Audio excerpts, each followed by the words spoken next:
ಪ್ರಕೃತಿಯ ವಿಸ್ಮಯವೇ ಹಾಗೆ. ನಡೆಯುವಂತಹ ವಿದ್ಯಮಾನಗಳ್ಯಾವುದು ಕೂಡ ಮಾನವನ ಊಹೆಗೆ ನಿಲುಕೋದಿಲ್ಲ.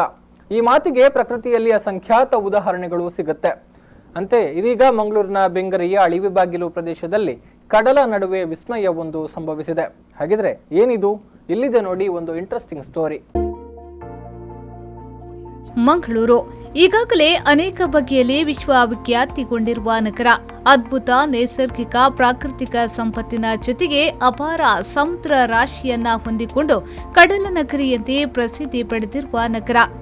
ಮಂಗಳೂರಿನ ಕಡಲ ತೀರಗಳು ಈಗಾಗಲೇ ವಿಶ್ವದ ನಾನಾ ಭಾಗಗಳಿಂದ ಪ್ರವಾಸಿಗರನ್ನ ತಮ್ಮತ್ತ ಕೈಬೀಸಿ ಕರೆಯುತ್ತಿವೆ. ಬೀಚ್ ಫೆಸ್ಟಿವಲ್ಗಳು, ರಿವರ್ ಫೆಸ್ಟಿವಲ್, ಸರ್ಫಿಂಗ್ ಫೆಸ್ಟಿವಲ್ಗಳು ಮಂಗಳೂರಿನ ಕಡಲ ತೀರವನ್ನ ಪ್ರಸಿದ್ಧವನ್ನಾಗಿಸಿವೆ.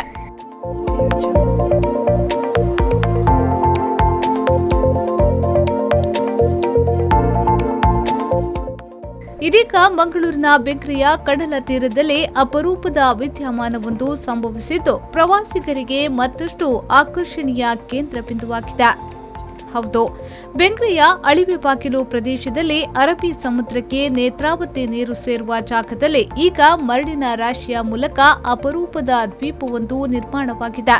ಇದರಿಂದಾಗಿ ಸುಮಾರು 50ರಿಂದ 60 ಮೀಟರ್ವರೆಗೆ ಸಮುದ್ರದಲ್ಲಿ ವಾಕಿಂಗ್ ಪಾತ್ ನಿರ್ಮಾಣವಾಗಿದೆ. ಈ ಮರಳಿನ ದಿಬ್ಬದ ಮೂಲಕ ಸಮುದ್ರದ ಮಧ್ಯದವರೆಗೂ ನಡೆದಾಡಿಕೊಂಡು ಕಡಲಿನ ಸೊಬಗನ್ನ ವೀಕ್ಷಿಸಬಹುದಾಗಿದೆ.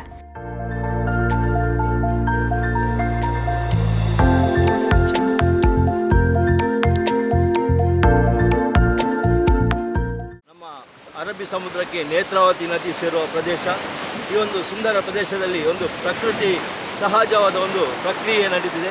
ಸಮುದ್ರದ ಮಧ್ಯ ಒಂದು ಏನು ನೀವು ನೋಡ್ತಾ ಇದ್ದೀವಿ, ನಾವು ಸಮುದ್ರದ ಮಧ್ಯೆ ಇದ್ದೇವೆ.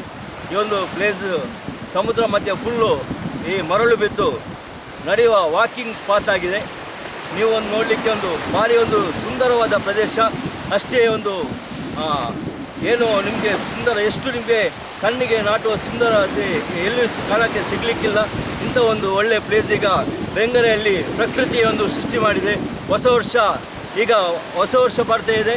ಹೊಸ ವರ್ಷಕ್ಕೆ ನಿಮಗೆ ಒಂದು ಸುಂದರವಾದ ಸವಿಯನ್ನು ಅನುಭವಿಸಲು, ಪ್ರಕೃತಿಯ ಸವಿಯನ್ನು ಅನುಭವಿಸಲು ಒಂದು ಸುಂದರ ಪ್ರದೇಶವನ್ನು ಪ್ರಕೃತಿಯೇ ನಮಗೆ ಕೊಟ್ಟಿದೆ. ದಯವಿಟ್ಟು ಈ ಒಂದು ತೋಟ ಬೆಂಗ್ರೆ ಅಂತ ಹೇಳ್ತೇವೆ ನಾವು, ಕೂಳೂರಿಂದ 13 ಕಿಲೋಮೀಟರ್ ಒಳಗಡೆ ಕಳೆದು ಲಾಸ್ಟ್ ಎಂಡ್ ಪಾಯಿಂಟ್ ಅಂತ ಹೇಳ್ತೇವೆ, ಬೆಂಗ್ರೆ ಎಂಡ್ ಪಾಯಿಂಟ್ ಅಂತ.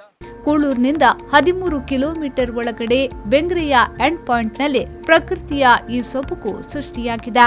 ಕಡಲಿನ ನಡುವೆ ಉದ್ಭವಿಸಿರುವ ಈ ವಿಸ್ಮಯ ಒಂದೆಡೆಯಿಂದ ಪ್ರವಾಸಿಗರಿಗೆ ಕೌತುಕದ ಕೇಂದ್ರವಾಗಿದೆ. ಆದರೆ ಈ ಮರಳಿನ ದಿಬ್ಬದಿಂದ ಮೀನುಗಾರಿಕಾ ಬೋಟ್ಗಳಿಗೆ ಅಪಾಯವೂ ಇದೆ ಎನ್ನಲಾಗುತ್ತಿದೆ. ರಾತ್ರಿಯ ವೇಳೆ ಈ ದಿಬ್ಬ ಅರಿವಾಗದೆ ಇತ್ತ ಬೋಟ್ಗಳನ್ನು ಚಲಾಯಿಸಿದ್ರೆ ಅಪಾಯಕ್ಕೀಡಾಗುವ ಸಾಧ್ಯತೆಗಳಿವೆ. ಒಟ್ಟಿನಲ್ಲಿ ಮಂಗಳೂರು ಪ್ರಕೃತಿ ರಮಣೀಯ ತಾಣ. ಬೆಂಗ್ರೆಯ ಅಳಿವಿಬಾಗಿಲಿನಲ್ಲಿ ಇದೀಗ ಪ್ರಕೃತಿಯ ಸೊಬಗನ್ನ ಸೃಷ್ಟಿ ಮಾಡಿದೆ. ಪ್ರವಾಸಿಗರು ಸಮುದ್ರದ ಮಧ್ಯದವರೆಗೆ ಬೋಟ್ನಲ್ಲಿ ಸಂಚರಿಸದೆ ನಡೆದಾಡಿಕೊಂಡೇ ಕಡಲಿನ ಸೊಬಗನ್ನ ಆಸ್ವಾದಿಸಬಹುದಾಗಿದೆ. ಶರಸಾಲ್ಯ, ವಿ4 ನ್ಯೂಸ್ 24/7 ಮಂಗಳೂರು.